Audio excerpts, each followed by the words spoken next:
So, what to think about this? Can we transfer some knowledge or experience from us to anywhere?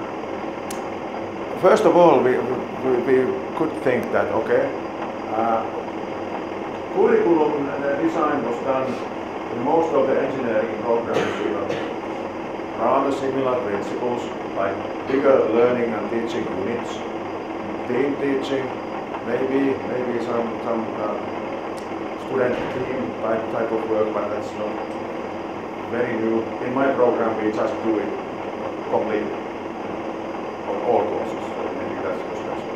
And also, in my program, we put more effort on teacher team forming, and teachers informing every week what they are doing, and if some group of students are doing bad or somebody is missing, teachers inform each other that there's maybe a problem there. Could you check also what are these guys doing? That's hard work. That's a new way of working for lecturers. It used to be that lecturer goes there, does his job and goes away. But this means that the teachers communicate every week. And not everybody is very happy about it. And not everybody is so happy that they have to be very exact that this week I'm doing this, and they tell their colleagues. And not everybody is happy that we are two or more teachers are at the same time in class and they're teaching together. Or they have to play as a team. Some people find it sort of difficult. So there are many sort of difficulties in the implementation level, not in the curriculum, right? And then comes the question, okay, maybe we can copy something in the engineering programs, as I saw one example, if there is time, yes. And then comes, like in Metropolia case, what if we have teachers from other disciplines, like healthcare teachers, how can we take them into this engineering teachers team? What about language teachers? Math teachers, physics teachers, all sorts of parts of how is this integration done.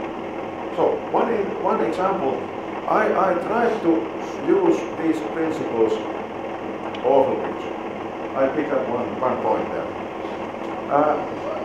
This is from one paper which I present in a couple of weeks in a conference, and this is industrial networking course.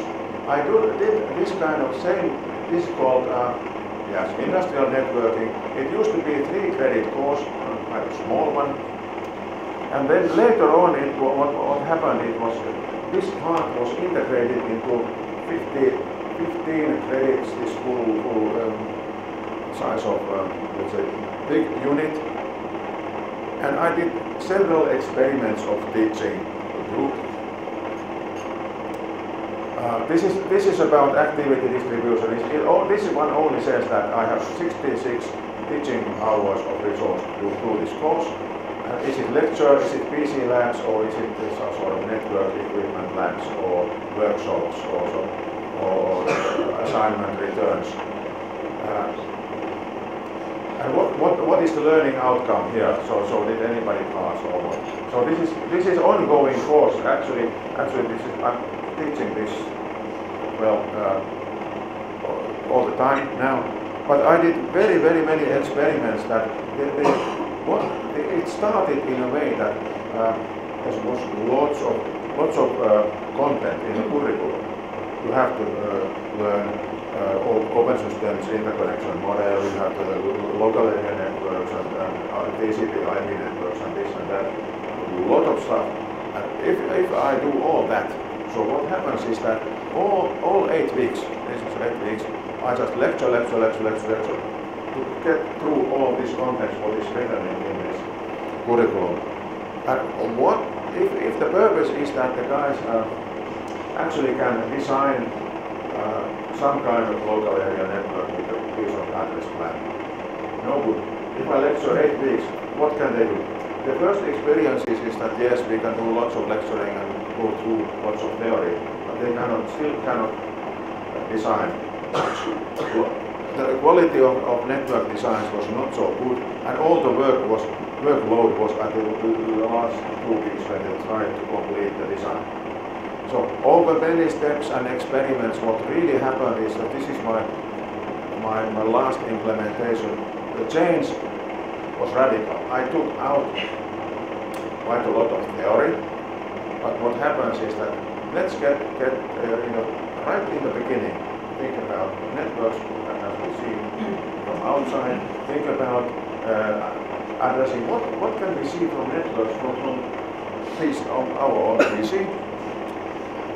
Little bit about what is local area network and IP addressing and devices, and immediately third week let's go to switch lab, do something with the real equipment, and then let's get back and start the design task as early as possible. This is the fastest route I have done so far.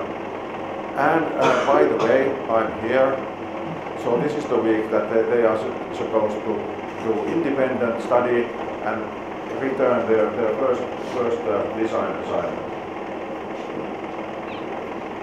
Secret job, now I can travel. Yes, but I believe that quick recap of especially focusing on design and actually doing the design. So if their learning outcome is that they should learn the design, they have to start doing the design and return something. They get the personal feedback. Is it good? How to develop it? I keep that this week or next week. They are returning it now. And then they still have time to. There's non-teaching week next week, so they still have time to fix many things. And then let's say we have contact teaching yet again, half a day, saying that, okay, what was in the design, what did we learn here? I consult them yet again, focus on design, if that's the point. And then following week, they yet again return the next level or next version of the design, then it goes forward.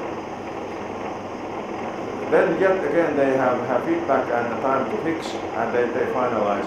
The plan is that by starting the design as early as possible, they actually complete and all the group without any dropouts complete in time and a decent level of design.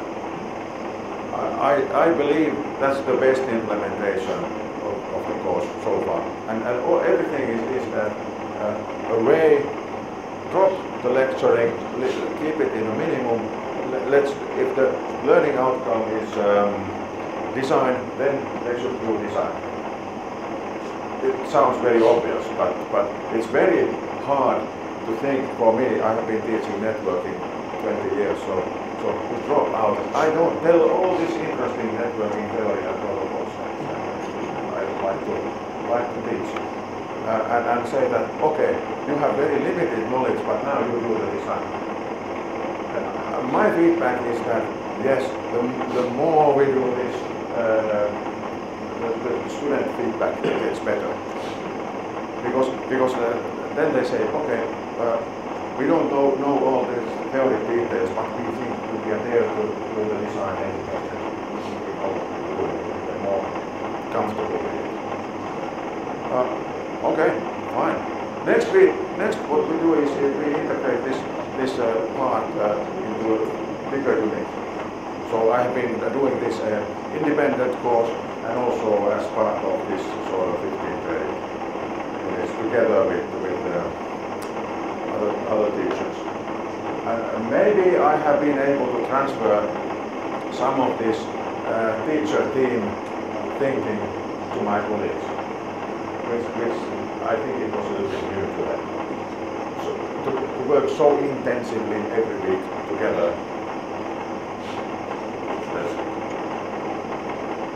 All right, we are nearly completing. So, what about this transferability? Other points here. We should think about can we learn something about teacher teams? good idea. I would recommend, there's some good practices of like a team of 3 students, like organizing the student teams, management of them. Our students are like 19, 20, 21 years old. They are like working life. They are sort of adult attitude, and they are okay with the management idea. You take responsibility and you follow them. Teachers and students are roughly on the same level of discussion about the performance. And we also used feedback sessions in a way that a group of 3 students show up and to meet the group of 2 teachers, and we discussed openly about the outcomes of the project, what they felt about it, what was good, what was bad, how the team was working. Just additionally to get sort of personal feedback on what they think. I think that was also possible. Difficult part. Very difficult part in writing this curriculum is the evaluation criteria. I think it is easy to write the contents. It is harder to write the outcomes in a reasonable way, so that you don't put everything there. What you put in the curriculum as an evaluation criteria, you should actually use them exactly those and nothing else. It's sometimes scary to, if this is very short, to put more there. Our experience is that we take very humble feedback. Whatever the students say about the feedback, let's think about it honestly and honestly. Can we do something about it? Is it individual opinion or did we actually do something bad? Not well bad. Maybe this is the things that summarizes my presentation talked about mergers. So mergers, first of all, it was on institutional level. So Metropolia was merged in 2008. In the very beginning, especially engineering programs, we were in favor of let's say, adapting in the same way. In the merger, there was so much things happening. So why not having, let's say, taking not some principle from this organization or this organization, maybe we should take something outside commonly accepted principles. Let's take CDIO and apply it to all engineering programs, which to me makes a lot of sense. However, what really happened is that the merger was so big process that engineering was just one part of it. So it was very difficult to say that how you design and implement and operate something in social services and culture. So in this type of let's say institution where there's so many different kinds of faculties, this was too much maybe at that point. So we could not proceed in a systematic way. Maybe you are familiar with CDIO better than I am. But what I have presented, I think we have followed some of these ideas in an informal way. First year, get interested about technology, don't drop out, do the initial project. Then on all of the programs we have a typically third year innovation project, which is multidisciplinary. We mix students from various faculties to let's say, innovate in very open-ended problems, just to take some benefit of what Metropolia is doing. But not, maybe in my program what we did is that each semester is a sort of, if I call it thematic, thematically integrated, and it includes always the project. Maybe that's all a little bit about CDIO. Studies which support project one way or the other. All right. discussion about merger in terms of programs. We talked about why it was done, like funding model, and why it was done larger units of study. This is common, and I could recommend it, but it's always hard to implement. We are still developing in many of the programs more, let's say, consistent feedback and reaction to feedback, not just collecting them. And this is still ongoing thing about team teaching, team learning, getting things done in a, let's say, different new way. Well, I clearly have exceeded my time, but this is part of the discussion time, so I hope there's been some new ideas to think about. This is our experience, and I believe this. And if some of this is helpful in your work, fine. I'm happy to show up again as well. I complete here. Any comments, questions? I think the open-ended questions are something. I think they are always.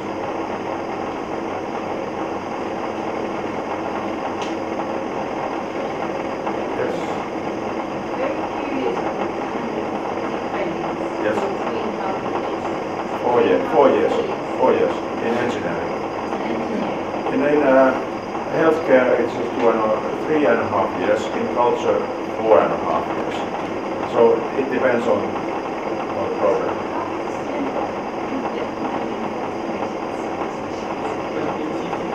It's ECTS credits. Maybe your credit system is simple. ECTS credits, which is used in all European universities.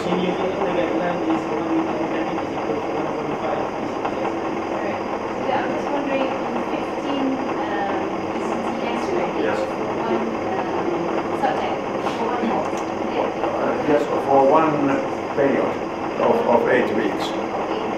Yes. How many lectures In such a, it really depends on the period and program. In my program, this 15 credits, it means 8 weeks of calendar time.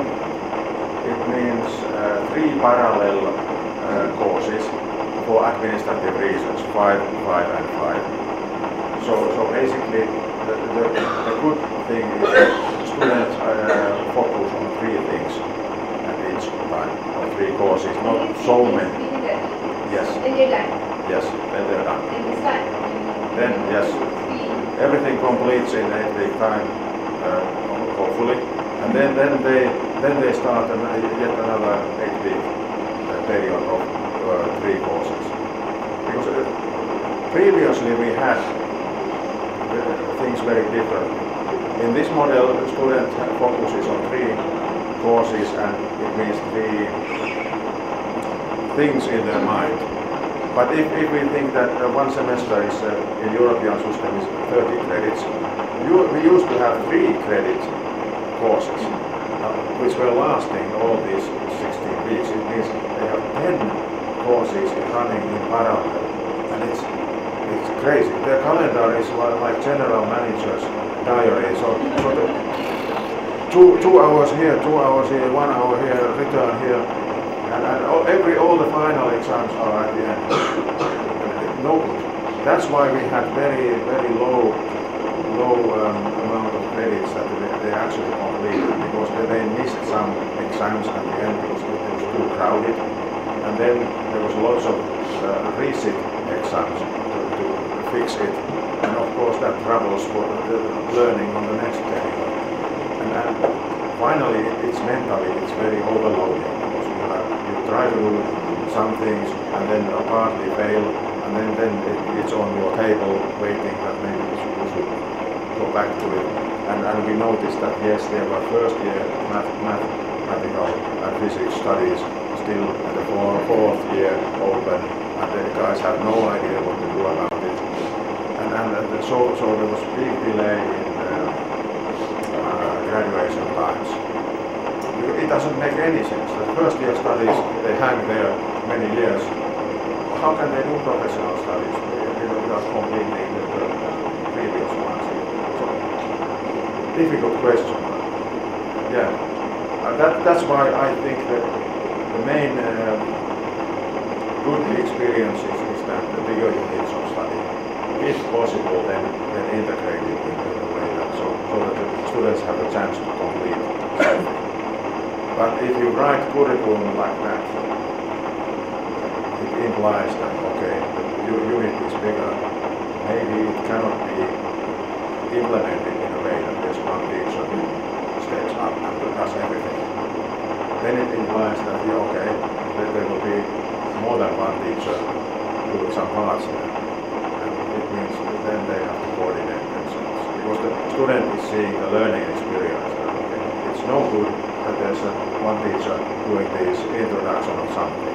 Then comes another teacher doing introduction a little bit about the same. And they don't know what the other is doing. And the feedback is immediate that okay, the teacher team is not a teacher team, so we don't like it. Yes, we see it in the first year because it's very hard to sometimes organize a very good teacher teams. Or some teachers may not take it very seriously, the integration. So the students spot it immediately. They say, hey, your teacher team of 4, this one teacher doesn't know what the others are doing. Yes, and we see it from the feedback. And it's a hard discussion, working with the professor in a nice way. Maybe you should work together with these guys. Maybe you should participate in these weekly meetings. Huh?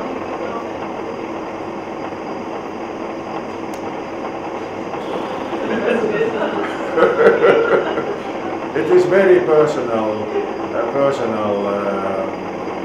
questions that how some professors respond to that kind of feedback. So some are very strict on their own discipline and they want to stick there. And maybe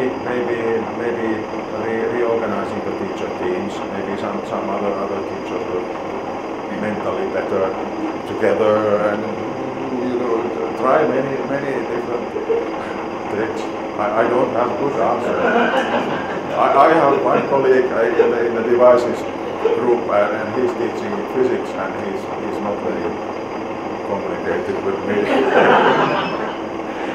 Oh, okay, but I'm sure you recognize the same problems. But for that particular reason, I don't have a clear answer because it also depends on your management culture. Is it possible? How much is it possible to say to a professor, do your job in this way, or how independent they are? You should seriously discuss and agree on that matter. For example, integrating languages to these teams is no big issue. First year, like they're doing some of their recording or presentations or maybe productions in English. Students are okay, and these English teachers are okay with it. Second year, what we do in my program, we change to there's a mobile programming course, but it's integrated in a way that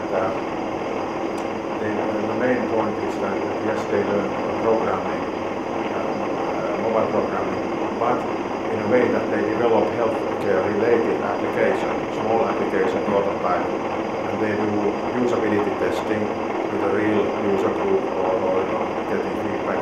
So the main point is not the programming, but it is more like usability of what they are doing, a new way of testing their own results. And also, yes, it just happened to be that the teacher happened to be, let's say, native British, so we did the programming part in English. No complaints from the students, they were just happy that, okay, we don't have a separate class for English, but we will do it in a professional way as part of the other job. And they were quite okay. And after that experience, we discussed about the English level skill. I said, well, it doesn't really make much sense that we do a separate English class for them after that experience. So that was full integration. It just happened.